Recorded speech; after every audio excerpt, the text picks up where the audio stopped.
Good afternoon from London. My name is Tony Davison, EMEA Head of Sales at QB, and I wanted to welcome you to the first installment of QuantBrains 2021, which is in partnership with Eurex and Danske Bank. Firstly, a couple of housekeeping items. If you have any questions during this webinar, there's a real-time Q&A request function on Zoom, which you should see at the bottom right-hand of your screen. We'll monitor any questions and cover them either during or at the end of the session, time permitting. The webinar will be recorded and shared with you over the coming days, but please note we're holding this session under the Chatham House rule. So let's get started. Firstly, it's my pleasure to introduce today's speakers. We have joining us Eske Traberg Smidt, Head of Global Rates Trading at Danske Bank, Bartholomew, Head of Derivatives Product R&D for Fixed Income at Eurex, and Jonty Field, Global Head of Product and Performance at Quantitative Brokers. So in the run-up to this session, we spoke a lot about the key themes in fixed income. And Lee, perhaps I can come to you first with a general question on your thoughts on the growth of electronic trading in fixed income. Thank you very much, Tony, for the introduction. And thank you, Eske, for agreeing to be my sparring partner today on several of the topics. I think, Tony, taking your question, I think, is an important one, and one in which has only been accelerated since the pandemic. I think it takes several fronts, though. It's the way technology is impacting our day-to-day life, but also kind of impacting overall markets, liquidity, execution, access. And I think these are all kind of strands which are important, whether you're an infrastructure provider like Eurex or your liquidity provider like Danske Bank, and also you're an end user. But I think for me, what you've seen is an acceleration. So definitely within our core markets, we have seen technology lower barriers to entry, but also kind of increase access to our products and markets. And I think for me, what you see now are more kind of structural themes which will kind of carry forward. And I think technology is being used in a way such that it brings transparency, but also I think it is raising that point around kind of bringing in new liquidity providers and kind of bringing diversification there. So non-bank LPs are becoming involved in kind of traditional markets, which I think is additive and gives client new participants for which to offload risk, which I think is a real kind of positive development. But also I think it's looking at what markets in fixed income can be kind of made from traditional OTC to semi-electronic and then to electronic. And I think what you're finding specifically within fixed income, and I'll then hand over to Eske, is it's definitely bringing a more integrated approach, whether that's from the pre-trade decision-making process to the execution. So how do you execute? Do you use electronic means? Do you use a combination thereof with human? And then, you know, the kind of the way that you capture data for the way that you've transacted the markets, and then how that then kind of fits into your kind of systems from an operational perspective, and then the post-trade side. So for me, I think it's something that you will see continue to accelerate, but I will caveat and say you will not get a complete like-for-like that you see comparison with equities, for example. I don't know, Eske, I don't know what your perspective is on this. Well, like being in one of the big banks in Scandinavia, of course, we have benefited historically from the fact of being a good old-fashioned market maker, taking risk and being the principal in these market-making processes. But definitely in Scandinavia, we are also probably, as you said, expedited quickly. We're actually feeling this electrification, while more and more is now traded electronically, and it's definitely a trend that you can feel is only exaggerated by increased capital regimes or increased capital cost, and also by an increased focus on being able to prove your best execution or your bid offer spreads or bid to mid execution, and that is, I think, is helping the process or making the process go even quicker, because there's a lot of buy-side clients that generally have a strong focus on what they are doing is cost efficient. Maybe it's also due to the lower rates and so forth.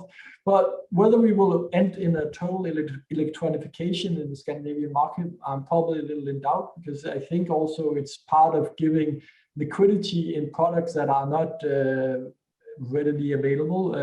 We have thousands of ISINs that are traded in the Scandinavian market.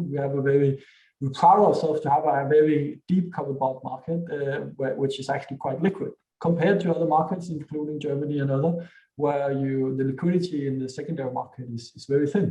And I think it's part of what also attracts foreign investors all the way from Asia to Australia and others coming into the Scandinavian market, that there are actually a secondary market being able that you can actually get out of some of these positions that they get into. Yeah, I think just picking up on your point there, what do you see as the kind of the structural themes that we have kind of been accelerated from the pandemic that you see continuing into the next 1-2 years from your perspective? I mean, I think one of the structural themes, what you have here is some of the points. I mean, right now, I think you're not messing, but you're fiddling around with some of the fundamental drivers or the fundamental bedrock of the financial market. And one of them I would highlight is the IBOR transition. Of course, dollar LIBOR, it's very much the LIBOR concept.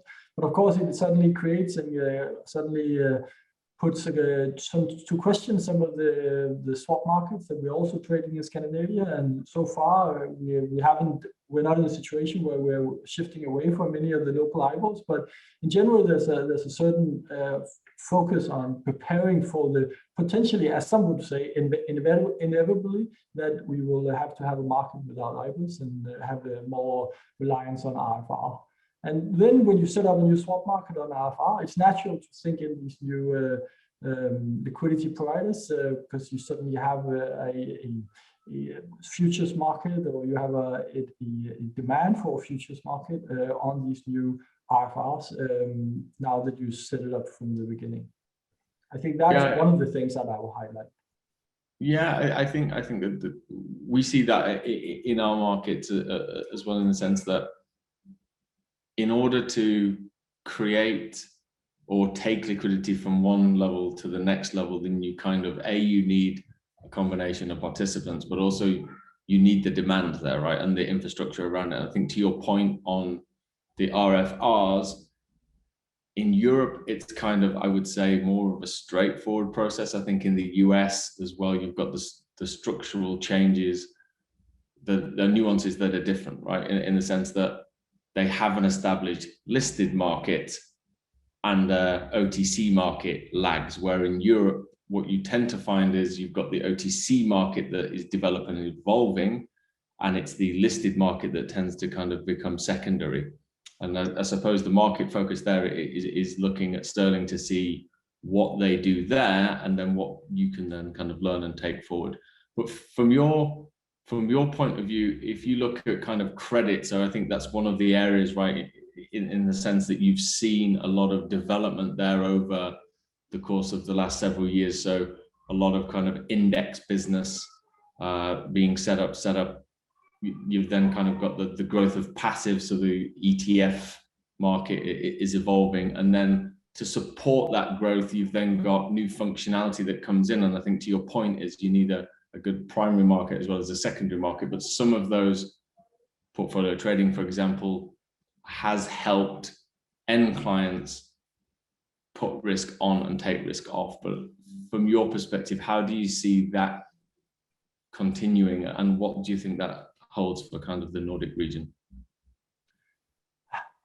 I'm always cautious on predicting the future, but I definitely do see an increased electronification. And one of the things that one of the places, of course, where it is not only it is one of those places where you used to, the Scandinavian market used to be where you traded larger clips with one or two market makers.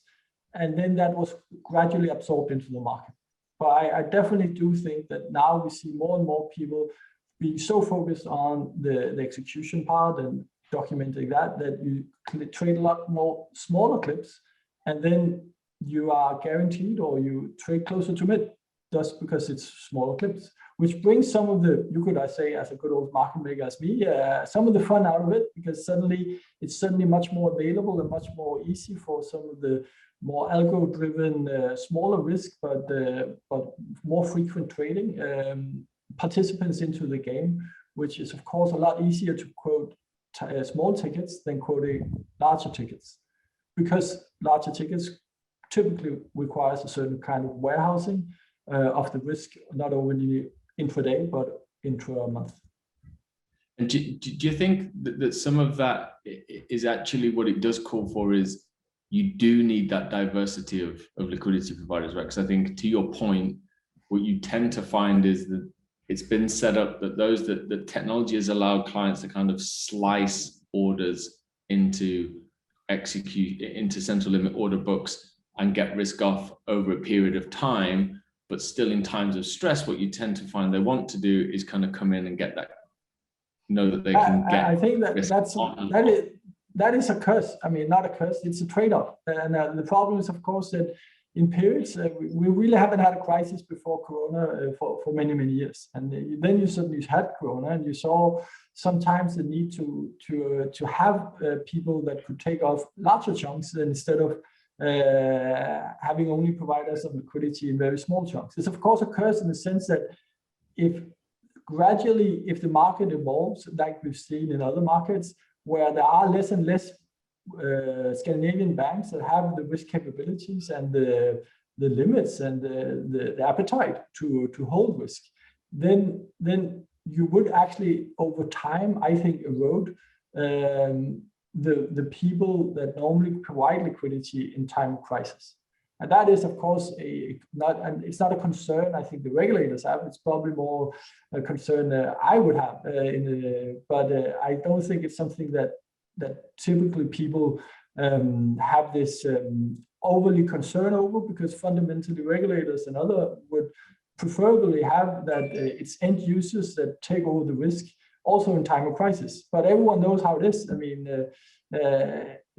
it is not the end users that quote these markets continuously during the day. They come in when they find it's cheap, or they come in when they find it's expensive, and if they feel like it, they don't have the same obligation as a market maker typically has.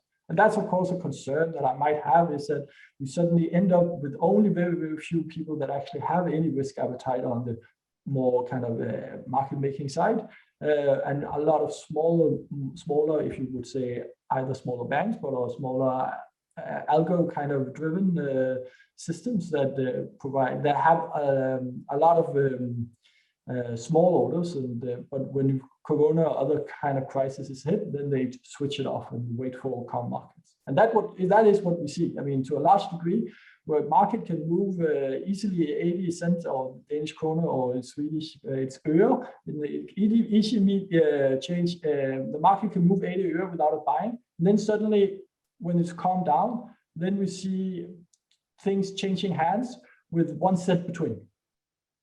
And that is, I think, is a little of a concern. I think is that the market can be so violent intraday, and then suddenly it finds a level, and then they change. Then a lot of sizes can change risk and between an end user and an end user, where the banks are really just in the middleman. Do you think that that's been kind of one of the byproducts that we've seen? Kind of, I would say, if you look at a lot of the economic data, people kind of are trying to look at kind of Europe now versus back to 2014, right? So you saw that acceleration of kind of a move from kind of largely OTC markets to what we would call kind of traditional clubs, right? In which case, what you've tended to find as a broader theme, not only as you kind of you've had more monetary stimulus, which is kind of then gives excess liquidity to the market, but what you found is volatility tends to be kind of short-lived, right? So it tends to be exasperated, short, yes, and aggressive, and then you revert back to a lower mean and lower bound. And I suppose that leads on to kind of a point I would have next is, do you think that the reinflation risks are being over or underpriced today, given where we're at on the kind of the rate cycle, right? Because I think there's a lot of talk in the market in terms of kind of asset bubbles, you know, the digitization of crypto and so forth, kind of playing a role into that. But if you look, you find that the central banks and so forth are still trying to keep a lid on expectations there. But and you see that in the pricing, right? In terms of mid-March to May, and then kind of post-May, we've kind of normalized in spreads and so forth. So do you think that's a fair risk premium at the moment? I mean, it is one of those things that, I mean, it's a question everyone is asking themselves, including myself, and I have a lot of heated discussions with a lot of people. Is this transitory? Is this not transitory? I mean, we have had this low rate environment, especially probably in Europe for many, many years. And is this, I mean, if there's any chance of us to break it, it's probably now, especially in some countries like US, and maybe also in a country like Norway, where we have a tremendous amount of fiscal at the same time as we have monetary stimulus. And of course, I mean, I'm a rates guy. I think I would definitely prefer to be in a higher rate environment, big picture. So I'm always a little biased in this. Whether I actually do think, honestly, I don't think that we are in a structurally different scenario. If you put my gun to my head, I would think that in 1 year's time, these base effects, where we see these graphs as are illustrated now, where these base effects will slowly erode. I mean, number is going vertical up, it can also go vertical down. This will cause potentially base effects in a year's time to be negative. And then suddenly you have headline inflation printing very low again. So I'm not hopeful enough that we will have a sustainable uptick in kind of the productivity and this underlying inflation. But I mean, if there's any chance we'll ever do it, it is in the current environment, maybe in the US, where we have extreme fiscal policy at the same time as to have monetary policy at the extreme.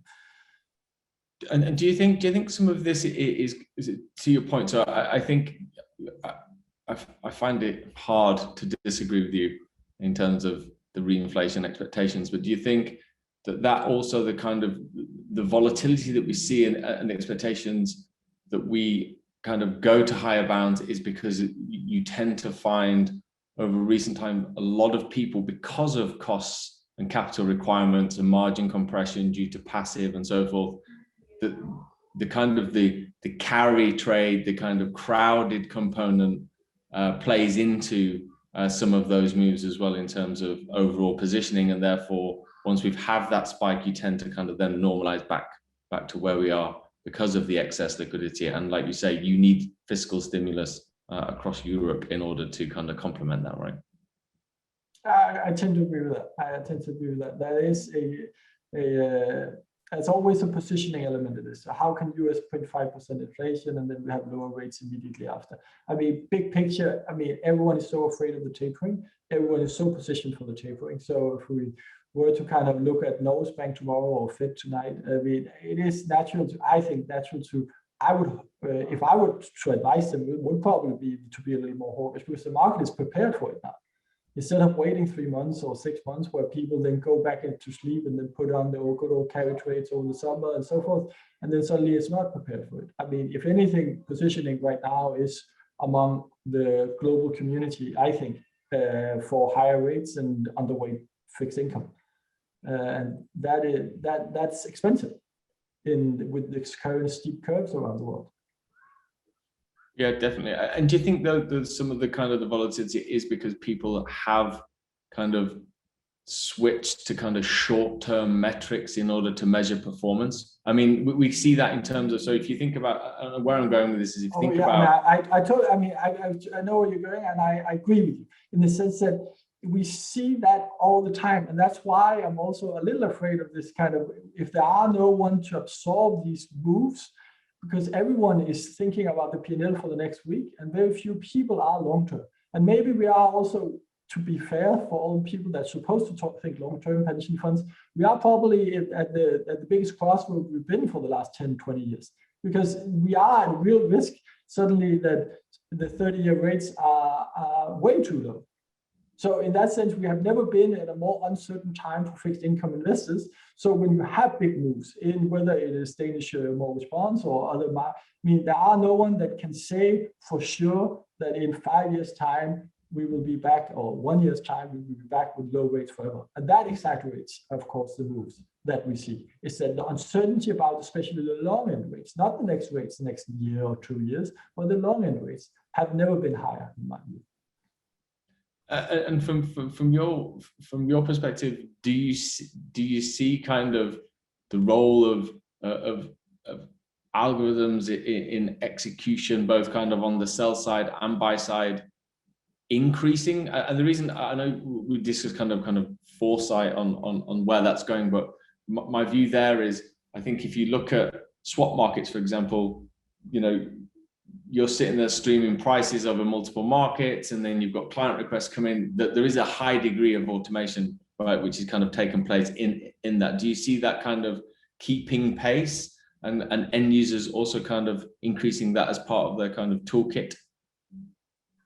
Yeah, and it definitely is the way forward, I think. I mean, the only thing I'm always concerned is that a lot of people have in the emergency plan, which was tested a year ago under Corona, of how do some of these fixed income markets we trade are indirectly, it's a war chest. Why do you hold the Danish T-bills? Why do you hold the German T-bills? Why do we hold any of these? Oh, it's because if then the, apologize the language, the shit hits the fan, then I can always sell my T-bills, and then I can have money for margin calls and everything else. And that is, of course, the false sense of liquidity, is that the liquidity is there for small size, but if suddenly everyone has to withdraw the ATM at the same time, then that's what we saw last year. And then we, of course, have lenders of last resort, central bank coming in and covering the market, because everyone at the same time going to the ATM will cause distress in the short end, especially, where I think a lot of the focus was last year. So yeah, I now forgot your question, but I think I answered it. Yeah, no, agree. Let me step in with one question that's come in from one of the attendees, which was, what is the relationship between the swap data analysis on inflation and equity markets? Is there any belief that the equity markets are in a state of bubble? Well, I mean, in Danish papers, there's a lot of talk about big pension funds coming out and saying that they would probably prefer to hold equities, what they call borrowing equities, instead of holding fixed income. So in that sense, I mean, equities, you could argue, if you have to place money somewhere, some equities are the best inflation hedge of them all. So in that light, I mean, if you look at equities like in that view, then you might argue that it's not that overvalued. Of course, then there are some growth stocks and others that are more dependent on the long end rates. But I mean, yeah, sorry, Lee.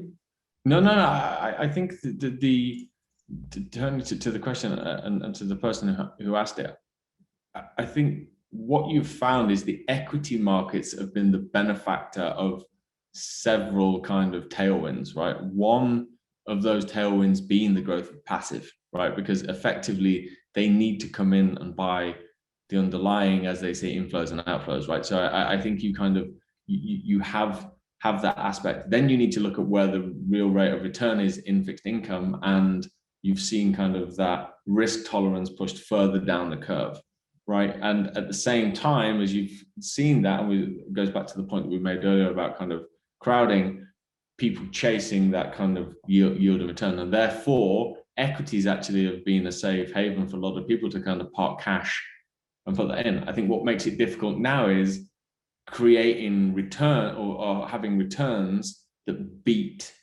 index or actually really provide you growth. And I think that's where you have to kind of go back to doing your real research in terms of where the opportunities are. No, that's great. Thank you and thank you both for your insights on that. Very interesting. And the more questions we get coming in, we will obviously answer those and post those to you both formally. I don't know if you had a couple of words to finish up, and we'll move on, or should we move on to the next section? I don't know, Eske, from your perspective, if you have kind of one area to look at from between now and the end of the year, apart from Dogecoin, obviously, and what Elon Musk will do there. I think I'm fortunate that everyone that has the ability to trade Scandinavian currencies are fortunate, because we actually have a very diverse regime. We have a Norges Bank potentially very hawkish tomorrow. So I mean, that is one of the places that we're spending a lot of our resources. Of course, is the place where you actually might have a hike 2021, and that is in the contrary to the Swedish and Danish and Finnish economy, of course, and Europe. But it is one of the places where you actually start to see what unwinding of what they did last year.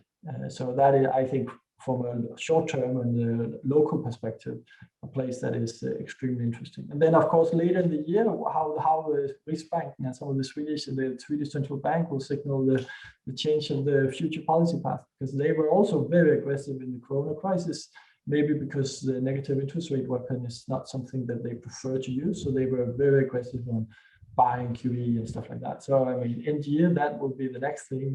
How are they going to unwind that? And that is, of course, something that all fixed income traders are thinking about. I mean, who's going to buy all this fiscal issuance or all this issuance when QE is scaled just slightly back?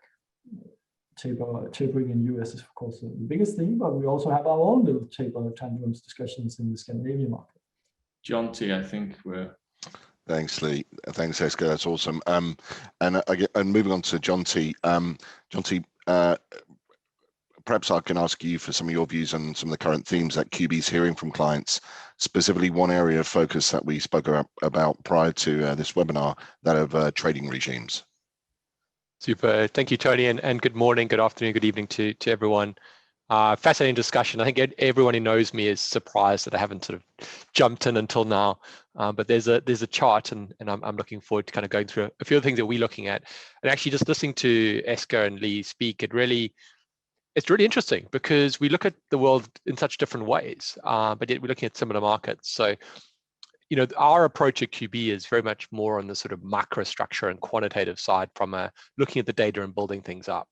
But ultimately, it can lead us to very similar conclusions. And some of the dynamics that we've just been hearing about, some of the shifts, and Eske, your point, what happens when QE starts drying up, you know, this leads to different changes in the market structure. And how do you observe that in a data-driven way? So there are two topics I want to briefly cover now, not in huge amount of detail. We've got research papers on all of this material, so feel free to follow up with us afterwards. But as a bit of a teaser, I wanted to kind of frame what we look at when it comes to regime prediction. Regimes, it's a bit of a buzzword, but really, like, what are we doing at QB when it comes to kind of understanding changes in market conditions, and how is that useful to us? So as a starting point, if you look on the kind of the left-hand side of this diagram, there are lots of different inputs that you can use to kind of understand market conditions. You know, volume, volatility, quote size, spread, liquidity, trend. In fact, in our model, I think we use 30-dimensional space in the multi-dimensional input, but lots of different factors. And this is high-frequency data, so it's a large amount of data. It's often noisy. But how do you parse this data to come up with some kind of classification system to say, hey, this is a good regime or a bad regime? It's low liquidity, it's high liquidity. So I'm going to talk a little bit about that, and then I'm also going to talk a bit about like why that's important. And I think, Eske, I think you made a point about trade-offs earlier, and the curse of sometimes when the market gets more volatile, you know, you go back to your liquidity providers. And we actually see that. We actually see that in the data. It's really interesting. So we see times when the liquidity is low, volatility is high. You know, certain execution strategies just don't do very well. Certain execution approaches don't do very well. So if you're able to classify and identify in a data-driven way what regime you're in, and you have understood behavior in terms of how you can improve your execution performance in that regime, you can actually do something quite meaningful in terms of improving your execution. And that's not necessarily only doing it algorithmically, but it's also potentially how you want to manage your portfolio, how you want to manage your execution, which execution route you want to use. So as an example we found is in low liquidity, high volatile environments, being more opportunistic is actually tricky. Actually, sometimes a more schedule-based execution actually works well. You're effectively driving a bit of a sort of a normalized path through the noise that actually gives you better sort of risk-return execution characteristics. Now, on average, that's actually not a good strategy.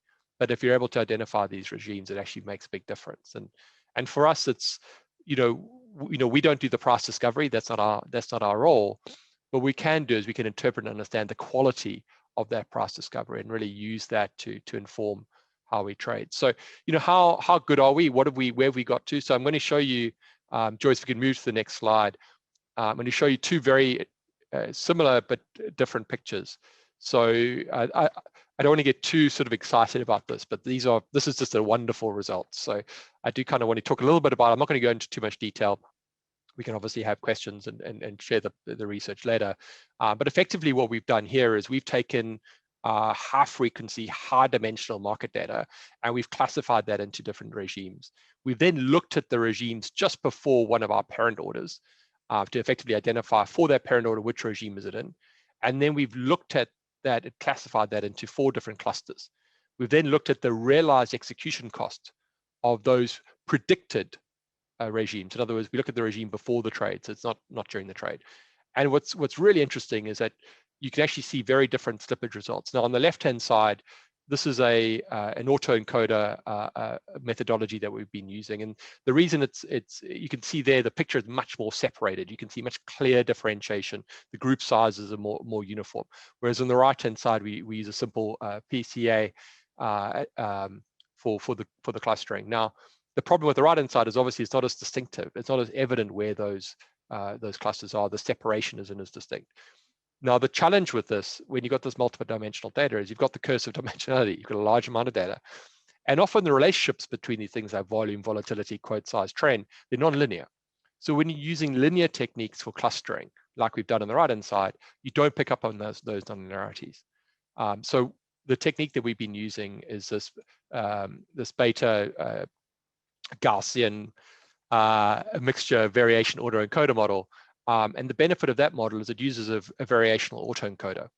And put simply, a variational autoencoder takes a high dimensional space and basically compresses it into a lower dimensional space, effectively like if you're doing a JPEG or a zip. So it compresses it and then uses that compressed low dimensional space to effectively replay that latent space to replay the original data. And by going through that compression process, you're actually able to filter out some of the noise. And this is we believe, a much better technique for getting clearer classification. And for us, from an execution perspective, it allows us to make better decisions. Given this current regime, how should we trade? And how do we identify those regimes? So that's topic 1. Jonty, Tony, you got a question? Yeah, just before we move on, a question that's come in. How early do we know regimes? Is it real time, or do we have a few days, or can we know a few days in advance? Yeah, great question. So, as of today, we actually provide our regime predictions the day before to clients. So it's the day before. What we typically find is the regimes tend to be relatively stable, kind of across the day. So that's certainly what we do today. And I think that from our perspective has been pretty successful. So I think we would like to be able to actually adapt and update regimes intraday, but we actually don't do that as of today. So we actually provide the indication the day before. And what we find there is that's, from a client perspective, easier to ingest. Because as soon as you go real time, you've got to have a REST API and that kind of level of integration. Certainly from our side, from an algorithmic execution perspective, we can do things in real time. But when it comes to sharing it with clients, it's something that we find is actually easier doing it the day before.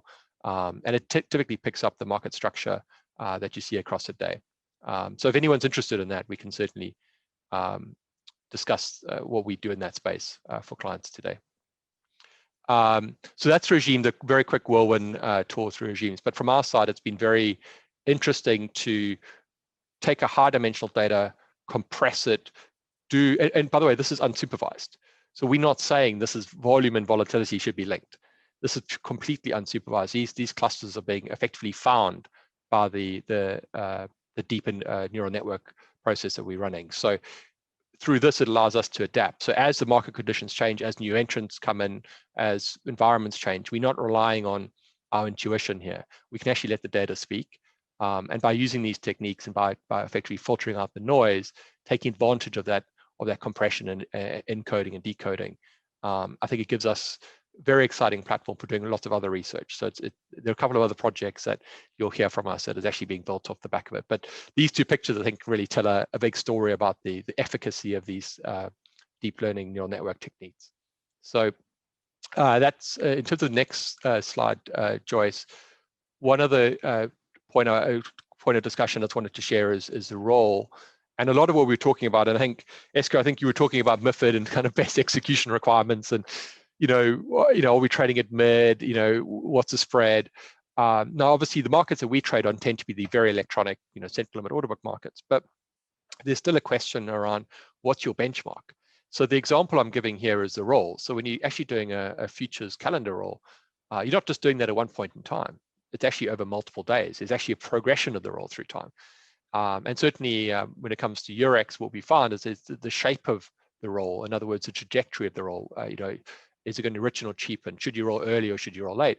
Actually changes based on a number of factors. Whether the CTD is changing, whether there's, the sentiments been affected, if there are any events. We saw changes with the sort of French elections a few years ago.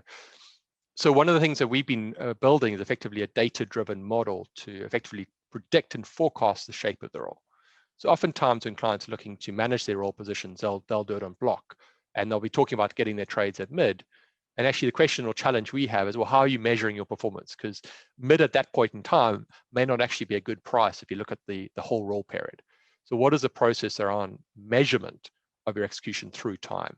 So it's taking it up from what's the current price versus actually when or how should I trade. So if you think about the roll and you think about different changes in regime, it brings you to a forum where you're actually starting to be a bit more thoughtful about actually now's maybe not a good time to trade. Maybe it's better we actually wait for a better time to trade. What is that trade-off between the potential alpha I have of my trade and the cost? And this really feeds into a number of areas of research from our perspective. And hopefully this sort of low-level analysis feeds back in to some of the decisions that Eske and Lee were talking about on the macro side. So with that, I think I'll hand back to Tony. Thanks, Jonty. That was excellent. And thanks to all the speakers today, to Lee, to Eske, and to Jonty. We'll respond formally on any of the questions that came up in the webinar. Of course, do let us know if there's anything else that you would like to ask separately on any of the topics that the speakers have been going through today. We'll share our papers on regimes and also a recording of this session. So please just let us know if you'd like any of that further detail. And just remains for me to say thanks for attending, everyone. Have a great rest of your day, and look forward to the next installment of QuantBrains.